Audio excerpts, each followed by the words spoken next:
आप सबको इस वजाहती जायजे में खुशामदीद। आज हम एक ऐसे सफ़र पर निकल रहे हैं जहां कुरान मजीद की एक इंतहाई अहम और छोटी सी आयत की ऐसी परतें खोलेंगे कि उसके लिसानी, रूहानी और नफ्सियाती मानी देखकर आप दंग रह जाएंगे। आज के इस तज्ज़िये में हम समझेंगे कि कैसे मुफस्सिरीन ने बस एक मुख्तसर सी आयत से असरार और हिकमत के पूरे पूरे ख़जाने दरियाफ्त किए हैं। ये समझना वाकई हैरत अंगेज़ है कि इतनी गहरी बातें चंद अल्फाज में कैसे छुपी हो सकती हैं। हमारा सारा मरकज़ सूरे अल-फातिहा की सिर्फ इस चौथी आयत पर है।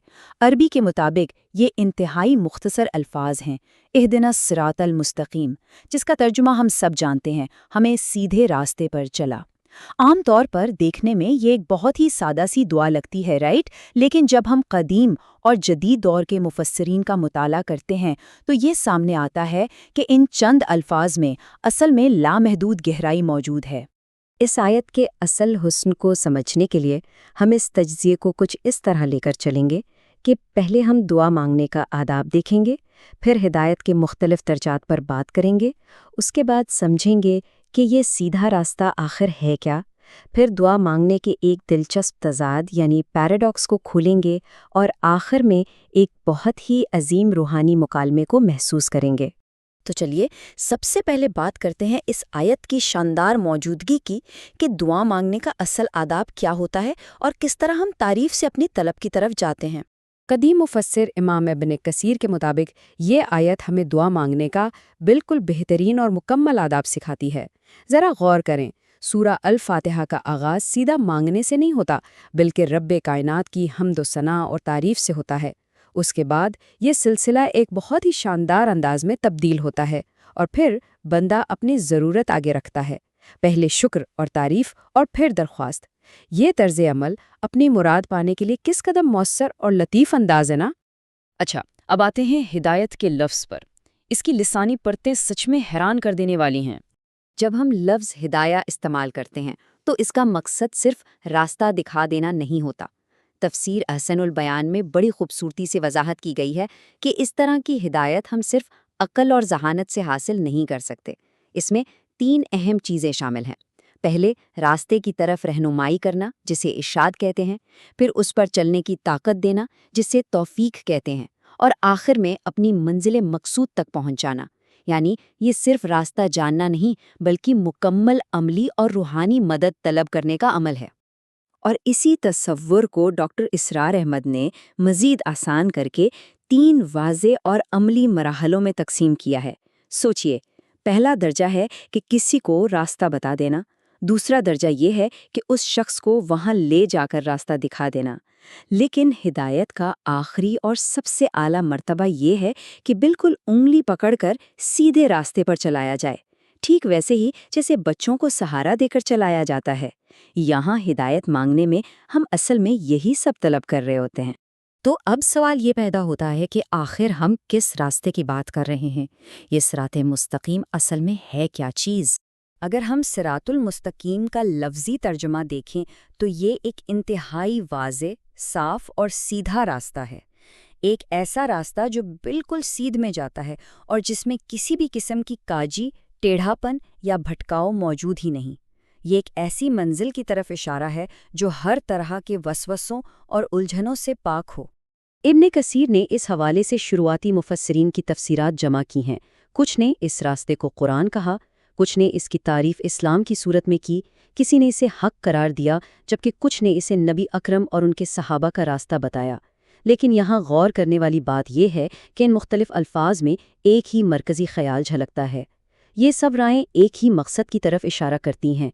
ये एक दूसरे की मुखालिफत नहीं करती, बल्कि तस्दीक करती हैं।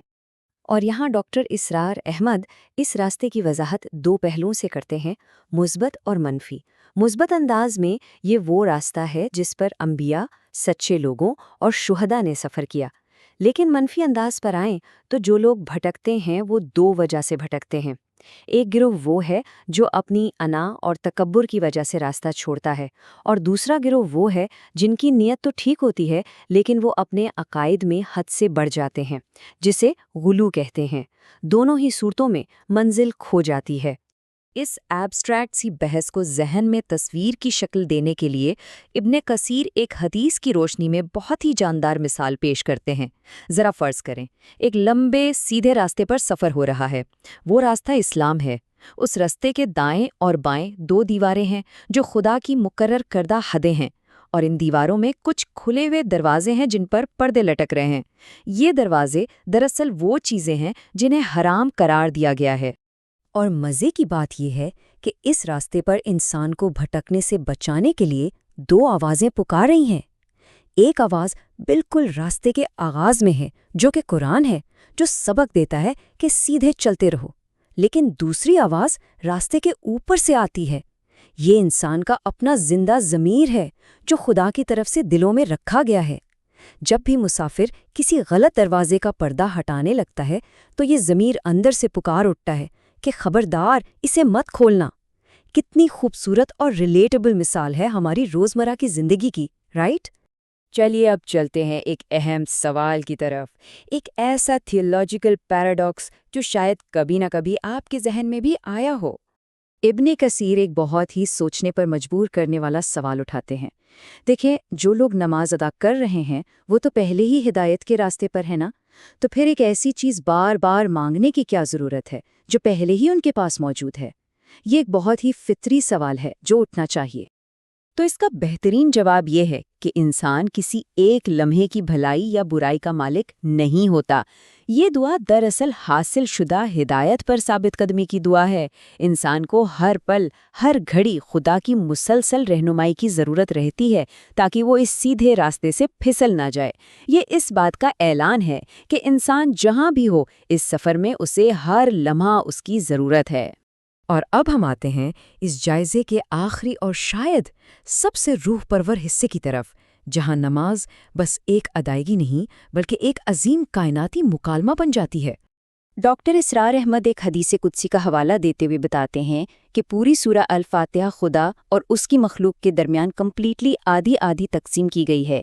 نماز کا پہلا آدھا حصہ خالق کی شان کے لیے مخصوص ہے، جبکہ دوسرا آدھا حصہ عبادت گزار بندے کی درخواستوں کے لیے ہے۔ یہ ایک پرفیکٹ بیلنس اور توازن ہے۔ اور نماز کا جو بالکل درمیانی حصہ ہے نا، جہاں بندہ اقرار کرتا ہے کہ وہ صرف خدا کی عبادت کرتا ہے اور اسی سے مدد مانگتا ہے، یہ اصل میں ایک مشترکہ عہد ہے۔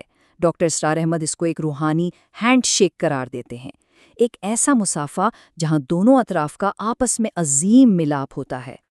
اور سوچئے، جب اس عہد کے فوراً بعد بندہ آیت نمبر 6 پڑھتا ہے اور اپنا صراط المستقیم طلب کرتا ہے، تو حدیث قدسی کے مطابق عالم بالا سے جواب آتا ہے کہ یہ حصہ بالکل میرے بندے کے لیے ہے اور اس نے جو مانگا ہے وہ اسے ضرور عطا کیا جائے گا۔ یہ تسلی کا وہ مقام ہے جہاں بندے کی مانگ پر ایک آسمانی وعدہ مل جاتا ہے۔ تو جیسا کہ ہمارا یہ وضاحتی جائزہ اختتام پذیر ہو رہا ہے، میں چاہوں گا کہ آپ اس آخری سوال پر ضرور غور کریں۔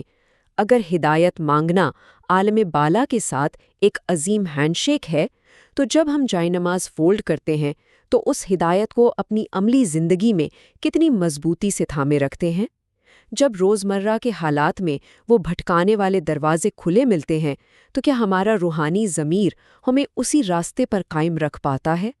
یہ ایک ایسا سوال ہے جس پر ہم سب کو ٹھہر کر سوچنا چاہیے۔